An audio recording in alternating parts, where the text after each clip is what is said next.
Ne faites pas perdre de temps au tribunal. Elle n'a pas d'avocat. Passons à autre chose.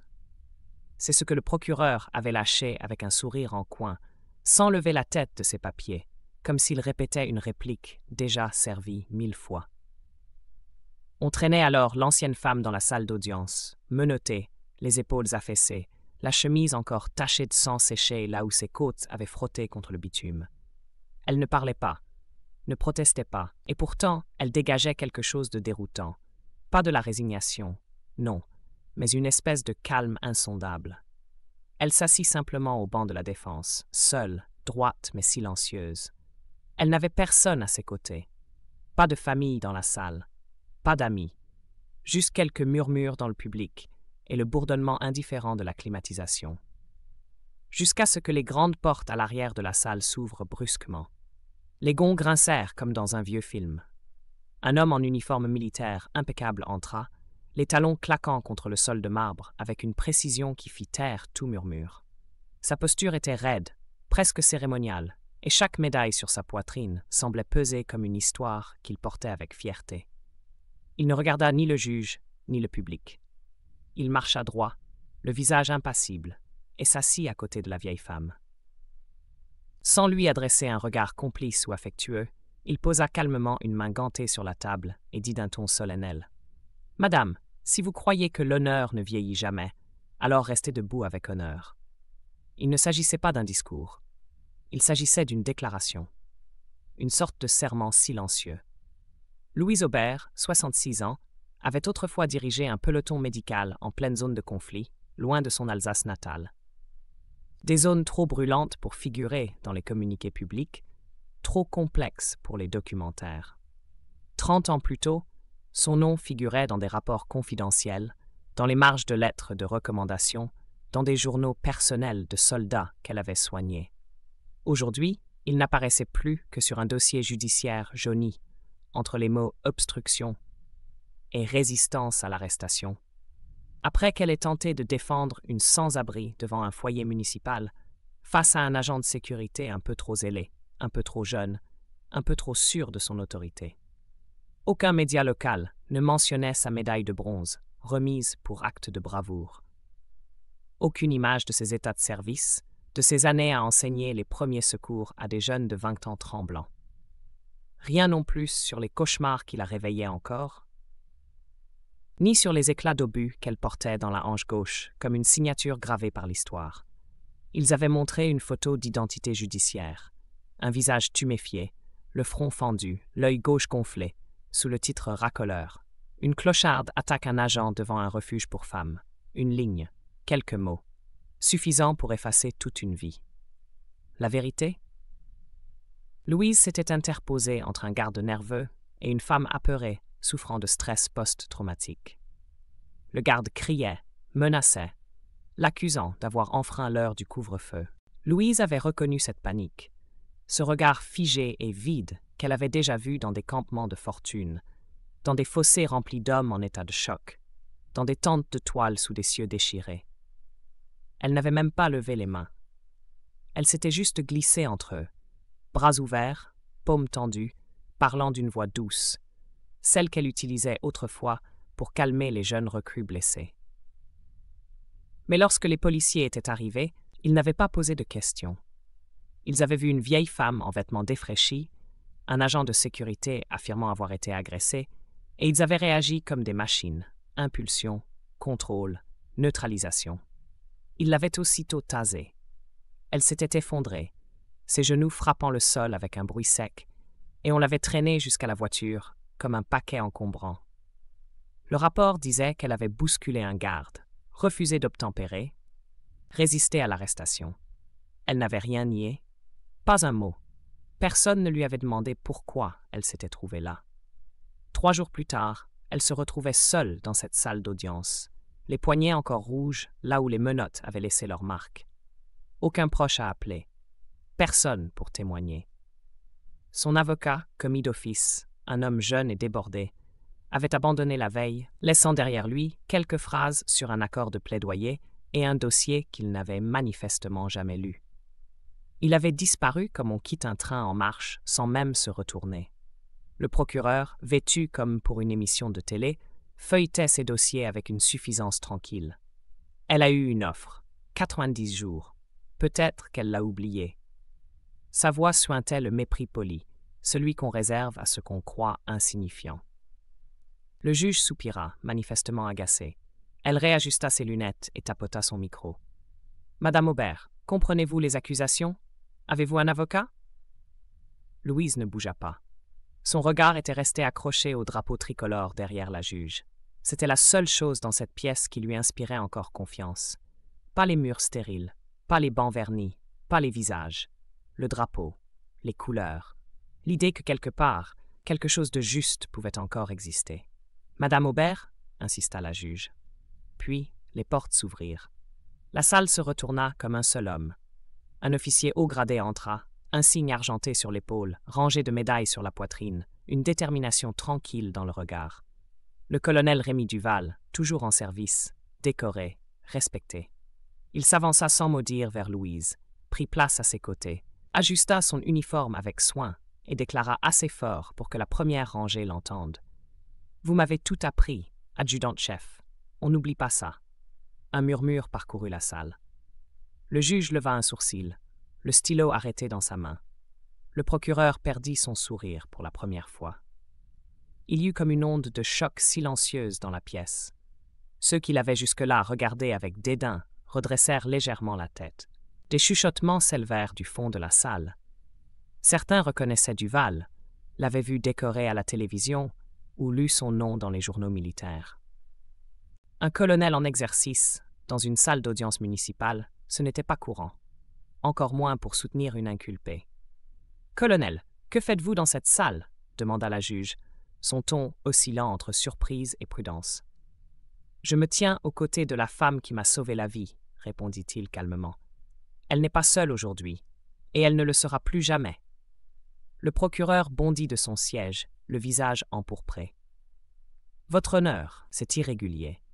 Le colonel n'est pas avocat. Il ne peut représenter l'accusé. » Il semblait retrouver son assurance dans les règles, dans la procédure qu'il avait toujours protégée des remous humains. « Je ne prétends pas être son avocat, » rectifia Duval. « Je suis témoin de moralité et soutien personnel. Je vais engager un conseil légal rapidement. D'ici là, je demande à faire une déclaration. » La voix était ferme, posée, sans agressivité, mais avec la précision d'un commandement impossible à ignorer. Nouvelle objection du procureur, cette fois plus nerveuse, comme s'il sentait le vent tourner. Mais la juge le coupa net. Objection rejetée. Ce tribunal s'intéresse à la vérité, pas uniquement à la procédure. Colonel Duval, vous pouvez parler. Il se leva, droit comme une baïonnette, et parla d'une mission en 1984, derrière les lignes ennemies, lors d'une opération classifiée. Louise avait conduit un groupe de 6 soldats blessés hors d'une zone hostile, malgré ses propres blessures. Elle avait marché 17 kilomètres avec un jeune soldat inconscient sur le dos. Ce soldat, c'était lui. Il raconta la douleur dans ses jambes, l'eau qu'elle lui avait donnée à la cuillère, le moment où elle l'avait giflé doucement pour le garder conscient, lui répétant en boucle « Tu restes avec moi, soldat. T'as pas fait tout ce chemin pour crever maintenant. » Il sortit un dossier, lettre officielle du ministère, état de service, certificat de formation, copie de médailles et témoignages, des pages signées, tamponnées, jaunies par le temps. Il avait tout conservé. Ce tribunal voit une délinquante. Moi, je vois celle qui nous a appris le courage, la dignité, la survie. La salle se figea. Même les jurés semblaient secoués. Une femme au premier rang se moucha discrètement. Le juge, elle, ne regardait plus ses notes. Elle regardait Louise. « Pourquoi ne pas avoir dit qui vous étiez ?» demanda-t-elle enfin. Sa voix était plus basse, presque incrédule. Louise tourna enfin les yeux vers elle. La voix de Louise était rauque, mais ferme. Je pensais que ça n'avait plus d'importance. Une réponse simple, mais dont le poids tomba comme une pierre dans un étang. On pouvait entendre un stylo rouler au sol dans le silence qui suivit. Le colonel secoua la tête. « Ça compte toujours. Ce que nous avons été, ce que nous avons fait, ça ne s'efface pas. » Il se tourna vers le procureur. « Le rapport est incomplet. La vidéo de l'arrestation n'a pas été revue. La femme protégée n'a pas été entendue. Ce n'est pas de la justice. C'est de la précipitation. » Le procureur, déstabilisé, ouvrit la bouche, la referma, puis tenta une protestation molle sur la procédure. Il semblait désormais tout petit derrière sa cravate bien nouée. La juge trancha d'un ton ferme. « Colonel, vous avez 48 heures pour réunir preuves et avocats. À la reprise, je veux des faits, pas des émotions. » Son regard croisa celui de Louise, puis celui du colonel, et enfin celui du procureur, qui se recroquevillait dans son fauteuil, comme si la gravité de la situation lui tombait soudain dessus. Lorsque l'audience fut suspendue, la salle bourdonnait. Des jurés se parlaient à voix basse, le public envoyait des messages. Une journaliste locale sortit précipitamment, téléphone à l'oreille. Et à peine 1 heure plus tard, les confirmations affluaient. Anciens officiers, généraux, même un appel direct au bureau du juge. Louise avait été décorée pour bravoure, avait formé des centaines de recrues et participé à des programmes pour anciens combattants. Le colonel Duval ne perdit pas une minute. Il réunit 3 avocats, obtint la vidéo complète de la scène et retrouva la femme au cœur de l'incident. À la reprise, la salle était pleine à craquer. Des vétérans debout au fond, journalistes à gauche, citoyens à droite. Certains portaient des insignes anciens, d'autres des rubans accrochés à des vestes élimées. Une femme âgée tenait une photo noir et blanc contre sa poitrine. À côté d'elle, un jeune en uniforme tenait son béret contre son cœur. Les bancs étaient pleins, les murs tapissés de regards attentifs. Il n'y avait plus d'indifférence, seulement une tension silencieuse, comme si chacun sentait que ce qui allait se passer dépasserait une simple décision judiciaire. On revit chaque image de la vidéo.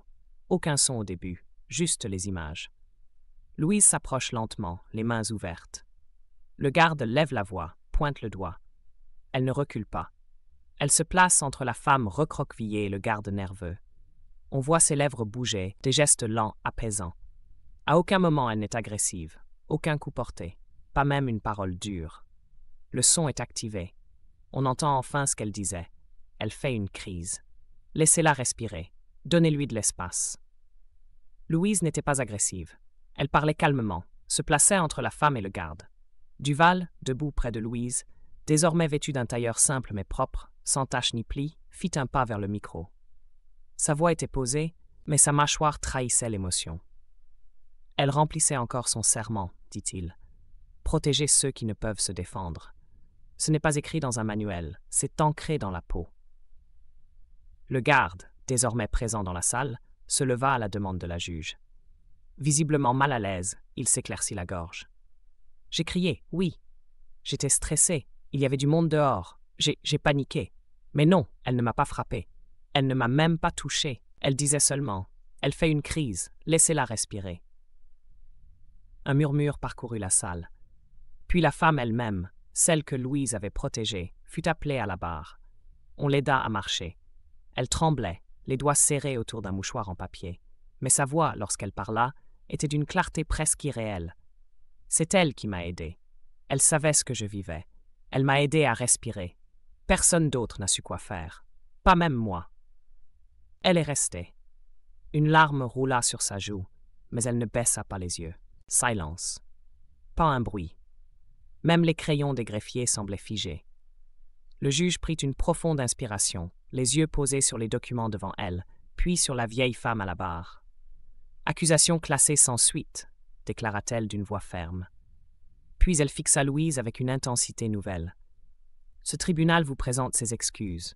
Nous n'avons pas vu qui vous étiez. » Louise hocha la tête. Elle n'avait pas préparé de discours. Elle n'en avait jamais eu besoin. Je suis juste contente que quelqu'un voie encore. Le colonel la salua, la main droite levée avec précision.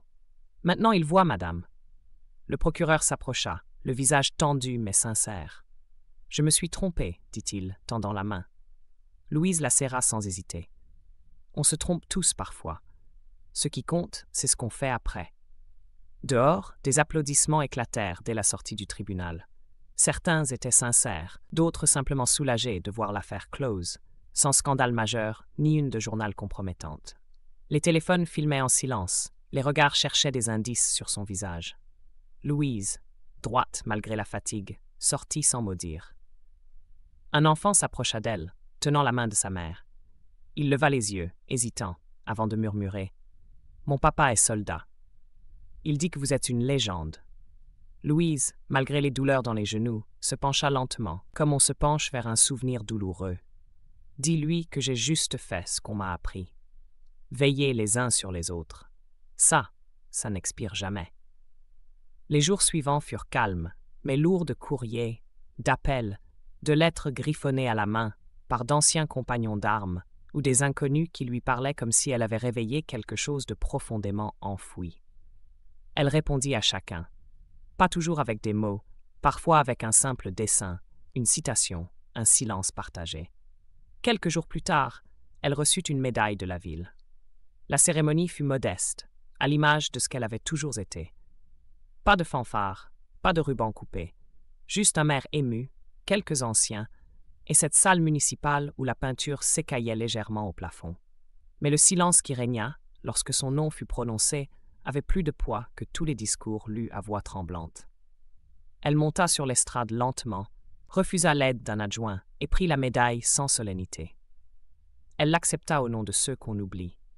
Elle nomma ses camarades disparus, ses recrues devenus mères et pères, ses blessés silencieux, les insomniaques, les tremblants, les effacés. Le refuge, longtemps considéré comme un lieu de passage sans importance, fut rebaptisé Maison Aubert. Un nom simple, mais qui commença à résonner loin, très loin du quartier où elle avait été arrêtée. On en parla à la radio locale, puis dans un reportage discret d'une chaîne nationale. Des dons arrivèrent, des bénévoles aussi. L'endroit changea peu en apparence, mais l'atmosphère s'allégea. On entendait des rires, parfois, des cris d'enfants, et toujours le bruit du ballet que Louise passait elle-même, tôt le matin. La police introduisit une formation obligatoire sur le PTSD. Une fois par mois, un formateur spécialisé venait parler aux nouvelles recrues. L'initiative était née d'un échange entre le chef de district et un juge bouleversé par l'audience. La première session eut lieu dans une salle municipale annexe. L'officier qui l'avait arrêté assista à cette session, dirigée par Louise elle-même. Il s'assit au fond, comme un élève puni. Silencieux, le regard fixe sur elle. Elle ne le désigna jamais, ne le mentionna pas. Elle parla du stress, de la honte, de la colère mal dirigée. À la fin, il s'approcha. Ils échangèrent quelques mots à voix basse. Elle lui toucha brièvement le bras, un geste sans rancune mais lourd de sens. Il partit, tête basse. Ce soir-là, il resta longtemps assis dans sa voiture, moteur éteint. Chaque mois, le colonel revenait, parfois avec de jeunes recrues. Louise les accueillait avec patience, les formant sans uniforme, mais avec plus d'autorité que jamais. Elle leur apprenait non pas à tirer, mais à écouter, non pas à obéir, mais à comprendre, à reconnaître les signes de la douleur invisible, à désamorcer avant d'intervenir. Elle montrait des photos. Pas de guerre, mais de mains qui tremblent en pleine nuit, d'yeux qui ne ferment plus, de silence trop long. Elle refusait les grands mots, les titres honorifiques, les invitations médiatiques. Quand une chaîne tenta de la filmer, elle les fit patienter 3 heures sous la pluie avant de leur tendre un seau et un balai. Mais désormais, quand elle passait devant le tribunal, les policiers saluaient. Pas par obligation, mais par respect. Même ceux qui n'étaient pas là ce jour-là savaient. Quelqu'un leur avait raconté. Son dossier, autrefois oublié, avait été étudié à la loupe par de jeunes étudiants en droit. Une enseignante avait même consacré un cours entier à la jurisprudence Aubert et aux limites de la perception policière. Louise, elle, continuait. Les douleurs revenaient, plus tenaces, surtout les nuits de pluie. Elle grimpait l'escalier de la maison Aubert plus lentement, mais refusait toute aide. Un jour, alors qu'elle aidait un adolescent à calmer une crise de panique, son souffle se fit court. Très court. Elle se tint à la table, ferma les yeux un instant, puis reprit. Personne ne le remarqua. Le lendemain, elle ne vint pas, ni le surlendemain. La 3e nuit, un vétéran inquiet força la porte de son logement. Elle était là, assise dans son fauteuil, un cahier ouvert sur ses genoux, le stylo encore entre ses doigts. Sur la page, quelques lignes à peine. « Si je ne me lève pas demain, continuez. La guerre n'est pas finie. Elle change de visage, c'est tout. Aimez fort, et veillez les uns sur les autres. Ça n'expire jamais.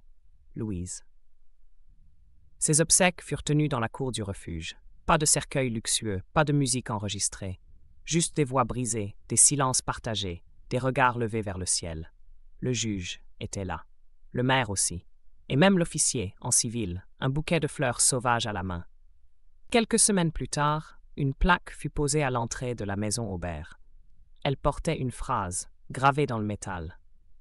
Elle a soigné les blessures qu'on ne voyait pas. Et ceux qui franchissaient cette porte savaient que désormais, une légende vivait là.